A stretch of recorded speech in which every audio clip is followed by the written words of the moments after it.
Эжекеси жүрүңүз. Жок.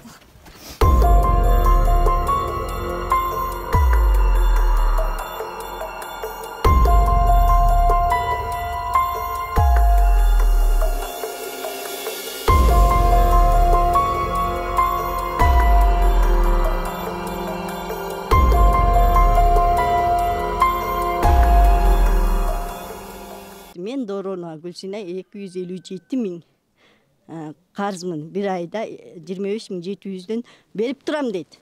Кимге карызмын? Кимден алып атам? Мына жок.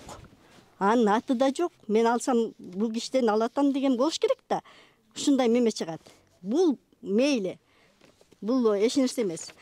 Анан кайра ачсам, бул сот отуруму бузулуп, бул нерсе жоголуп кетет. Вообще бул кошулган жок, азырда жок.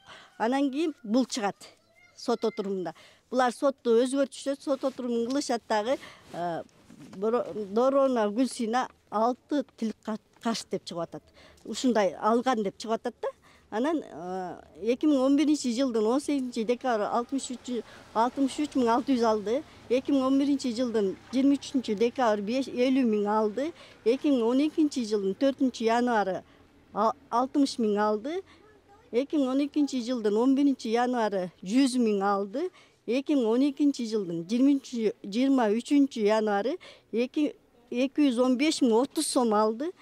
2012-жылдын 30 декабрь 86 миң алды деп чыгып атат. Мына эме. Ушу 4-5 күндүн аралыгында берип атат мына акчаны. Биягын албай, мурунку акчасын албай эле мага акчаны кайра берип атат да.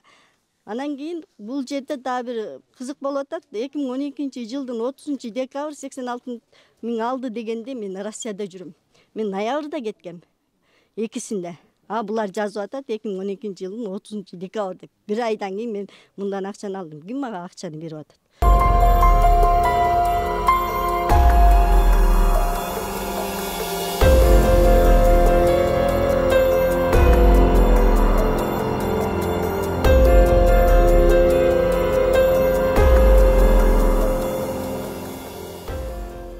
Апам жанатан бери чырылдап айтып атканы 6 тил кат деп атпайбы? Ошол 6 тил каттын бирөөсүндө 86 миң сом дегенде апам чындыгында Россияда жүргөн убагыда. Ал боюнча бизде ар кандай документтер бар.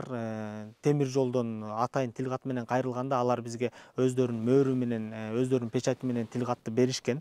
Доронова Гүлсина 2012-жылы 2 ноябрда Москвага кеткен депчи, Россияга кеткен. Ошол менен 4 жылдан кийин 2016-жылы Манас аэропортунан учуп келди деген бизде документтер бар. Ал документтерди алып барсак, бул документтер негиз болуп жарабайт дейт.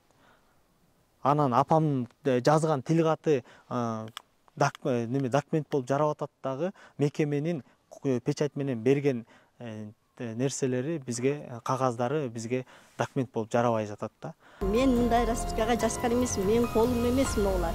Мен алган эмесмин деп атам. Десем деле сот ошондой болуп чыгат.